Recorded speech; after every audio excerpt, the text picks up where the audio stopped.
राधे कृष्ण दोस्तों, वैष्णवी वृंदावन चैनल में आपका स्वागत है। दोस्तों, 2024 में देवशयनी एकादशी का व्रत 17 जुलाई को रखा जाएगा। आइए जान लेते हैं पारण का समय क्या रहेगा। पारण का समय 18 जुलाई को सुबह 5:17 से सुबह 7:56 तक रहेगा। इस बीच में आप अपना व्रत खोल सकते हैं। आइए अब सुनते हैं देवशयनी एकादशी की व्रत कथा। पौराणिक कथा के अनुसार एक बार युधिष्ठिर ने भगवान श्री कृष्ण से आषाढ़ माह के शुक्ल पक्ष की एकादशी का महत्व जानना चाहा।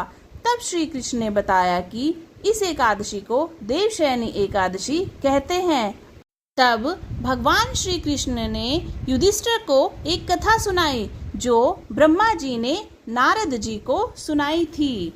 मैं तुमसे एक पौराणिक कथा कहता हूँ, तुम मन लगाकर सुनो। सूर्यवंश में मांधाता नाम का एक चक्रवर्ती राजा हुआ था जो सत्यवादी और महान प्रतापी था। वह अपनी प्रजा का पुत्र की भांति पालन किया करता था। उसकी सारी प्रजा धन धान्य से भरपूर और सुखी थी। उसके राज्य में कभी अकाल नहीं पड़ता था। एक समय उस राजा के राज्य में 3 वर्ष तक वर्षा नहीं हुई और अकाल पड़ गया। प्रजा अन्न की कमी के कारण अत्यंत दुखी हो गई। अन्न के न होने से राज्य में यज्ञ आदि भी बंद हो गए। एक दिन प्रजा राजा के पास जाकर कहने लगी कि हे राजा, सारी प्रजा त्राही त्राही पुकार रही है, क्योंकि समस्त विश्व की सारी सृष्टि का कारण वर्षा है। वर्षा के अभाव से अकाल पड़ गया है और अकाल पड़ने के कारण प्रजा मर रही है। इसलिए हे राजन, कोई ऐसा उपाय बताओ जिससे प्रजा का कष्ट दूर हो जाए। राजा मांधाता कहने लगे कि आप लोग ठीक कह रहे हैं, वर्षा से ही अन्न उत्पन्न होता है और आप लोग वर्षा न होने से अत्यंत दुखी हो गए हैं। मैं आप लोगों के दुखों को समझता हूँ। ऐसा कहकर राजा कुछ सेना लेकर वन की तरफ चल दिए। वह अनेक ऋषियों के आश्रम में भ्रमण करते हुए अंत में ब्रह्मा जी के पुत्र अंगिरा ऋषि के आश्रम में पहुँचे। वहाँ राजा ने घोड़े से उतरकर अंगिरा ऋषि को प्रणाम किया। मुनि ने राजा को आशीर्वाद देकर कुशल क्षेम के पश्चात उनसे आश्रम में आने का कारण पूछा। राजा ने हाथ जोड़कर विनती भाव से कहा कि हे भगवान, सब प्रकार के धर्म पालन करने पर भी मेरे राज्य में अकाल पड़ गया है। इससे प्रजा अत्यंत दुखी है।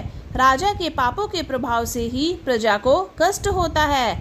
ऐसा शास्त्रों में कहा है। जब मैं धर्मानुसार राज्य करता हूँ तो मेरे राज्य में अकाल क्यों पड़ रहा है? इसके कारण का पता मुझे अभी तक नहीं चल पाया है। अब मैं आपसे इसी संदेह को निवृत्त कराने के लिए आया हूँ। कृपया करके आप ही बताएं कि मेरी प्रजा के कष्ट कैसे दूर हो सकते हैं। इतनी बात सुनकर ऋषि कहने लगे कि हे राजन, यह सतयुग है, सब युगों में सबसे उत्तम है। इसमें धर्म के चारों चरण सम्मिलित हैं, अर्थात इस युग में धर्म की सबसे अधिक उन्नति है। लोग ब्रह्मा की उपासना करते हैं और केवल ब्राह्मणों को ही वेद पढ़ने का अधिकार है। ब्राह्मण ही तपस्या करने का अधिकार रख सकते हैं, परंतु आपके राज्य में एक शूद्र तपस्या कर रहा है। इसी दोष के कारण आपके राज्य में वर्षा नहीं हो रही है। इसलिए यदि आप प्रजा का भला चाहते हैं तो उस शूद्र का वध कर दो। इस पर राजा कहने लगे कि महाराज, मैं उस अपराध तपस्या करने वाले शूद्र को किस तरह मार सकता हूँ? आप इस दोष से छुटने का कोई दूसरा उपाय बताएं। तब ऋषि कहने लगे कि हे राजन, यदि तुम अन्य उपाय जानना चाहते हो तो सुनो। आषाढ़ मास के शुक्ल पक्ष की देवशयनी एकादशी का विधि पूर्वक व्रत करो। व्रत के प्रभाव से तुम्हारे राज्य में वर्षा होगी और प्रजा सुख प्राप्त करेगी, क्योंकि इस एकादशी का व्रत सब सिद्धियों को देने वाला है।